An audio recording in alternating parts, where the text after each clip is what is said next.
शत्रु विनाशक भक्ति प्रिय व्रत है यह अति श्रेष्ठ। 12 मास तिथि सबसे भी यह व्रत है अति ज्येष्ठ।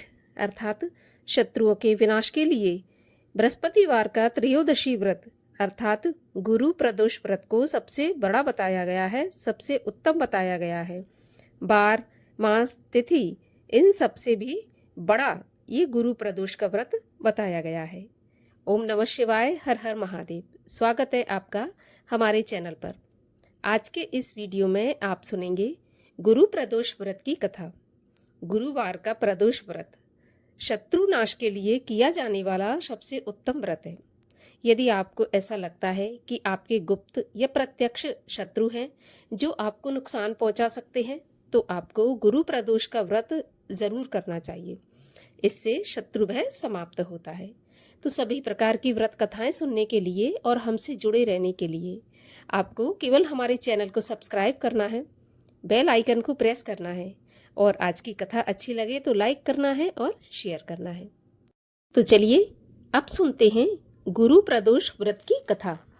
एक बार इंद्र और वृत्तासुर में घनघोर युद्ध हुआ। उस समय देवताओं ने दैत्य सेना पराजित करके नष्ट भ्रष्ट कर दी। अपना विनाश देखकर वृत्तासुर अत्यंत क्रोधित होकर स्वयं युद्ध के लिए आ गया। मायावी असुर ने आसुरी माया से भयंकर विकराल रूप धारण किया। उसके स्वरूप को देखकर इंद्र आदि सब देवताओं ने इंद्र के परामर्श से परम गुरु बृहस्पति जी का आवाहन किया।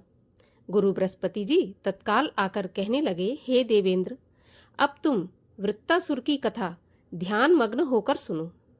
वृत्रासुर प्रथम बड़ा तपस्वी कर्मनिष्ठ था। इसने गंधर्व मादन पर्वत पर उग्र तप करके शिवजी को प्रसन्न किया था। पूर्व समय में यह चित्ररथ नाम का राजा था। तुम्हारे समीप जो सुरम्य वन है वह इसी का राज्य था। अब साधु प्रवृत्ति विचारवान महात्मा उसमें आनंद लेते हैं।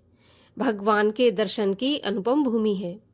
एक समय चित्ररथ स्वेच्छा से कैलाश पर्वत पर चला गया।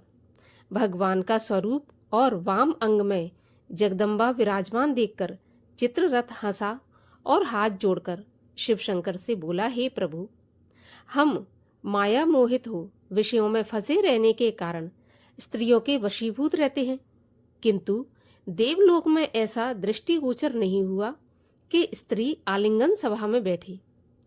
चित्ररथ के ऐसे वचन सुनकर सर्वव्यापी भगवान शिव शंकर हंसकर बोले कि राजन, मेरा व्यवहारिक दृष्टिकोण अलग है। मैंने मृत्युदाता कालकूट महाविष का पान किया है, फिर भी तुम साधारण जनों की भांति मेरी हंसी उड़ाते हो।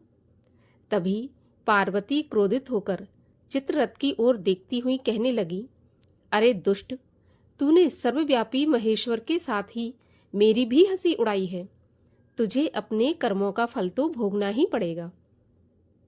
सभासद महान विशुद्ध प्रकृति के शास्त्र तत्वान्वेषी हैं और सनक सनंदक सनत कुमार ये सर्व अज्ञान के नष्ट हो जाने पर शिव भक्ति में तत्पर हैं। अरे मूर्ख, तू अति चतुर है, अतएव मैं तुझे ये शिक्षा दूंगी कि फिर तू ऐसे संतों के मजाक का दुस्साहस कभी नहीं करेगा। अब तू दैत्य स्वरूप धारण कर विमान से नीचे गिरकर अभी पृथ्वी पर चला जा। मैं तुझे श्राप देती हूँ। जब जगदम्बा भवानी ने चित्ररथ को ये श्राप दिया तो वह उसी क्षण विमान से गिरकर राक्षस योनि को प्राप्त हो गया और प्रख्यात महासुर नाम से प्रसिद्ध हुआ। त्वष्टा नाम के ऋषि ने उसे श्रेष्ठ तप से उत्पन्न किया और अब वही वृत्तासुर शिव भक्ति में ब्रह्मचर्य से रहा है। इस कारण तुम उसे जीत नहीं सकते। अतएव मेरे परामर्श से ये प्रदोष व्रत करो, जिससे महाबलशाली दैत्य पर विजय प्राप्त कर सकोगे। गुरुदेव के ऐसे वचनों को सुनकर सब देवता अति प्रसन्न हुए और गुरुवार त्रयोदशी का व्रत विधि विधान से किया। राक्षस वृत्तासुर पर विजय प्राप्त करके इंद्रदेव सुखपूर्वक रहने लगे। बोलो भगवान शंकर की जय। भगवान शिव की आरती। ओम जय शिव ओमकारा, स्वामी हर शिव ओमकारा, ब्रह्मा विष्णु सदाशिव अर्धांगी धारा। ओम जय शिव ओमकारा, एकानन चतुरानन पंचानन राजे, हंसासन गरुणासन वृषवाहन साजे। ओम जय शिव ओमकारा, दो भुज चार चतुर्भुज, 10 भुज ते सोहे, तीनों रूप निरखता त्रिभुवन जन मोहे। ओम जय शिव ओमकारा, अक्षमाला वनमाला मुंडमाला धारी, चंदन मृग मद सोहे, भोले शुभकारी।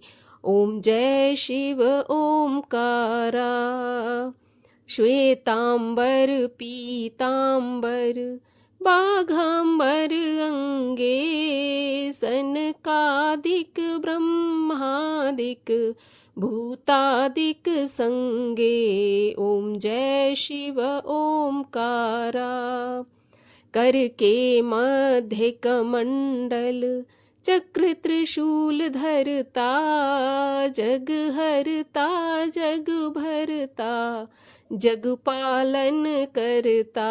ओम जय शिव ओमकारा, ब्रह्मा विष्णु सदाशिव जानत अविवेका, प्रणवाक्षर के मध्य ये तीनों एका। ओम जय शिव ओमकारा, त्रिगुण स्वामी की आरती जो कोई जन गावे, कहत शिवानंद स्वामी सुख संपत्ति पावे।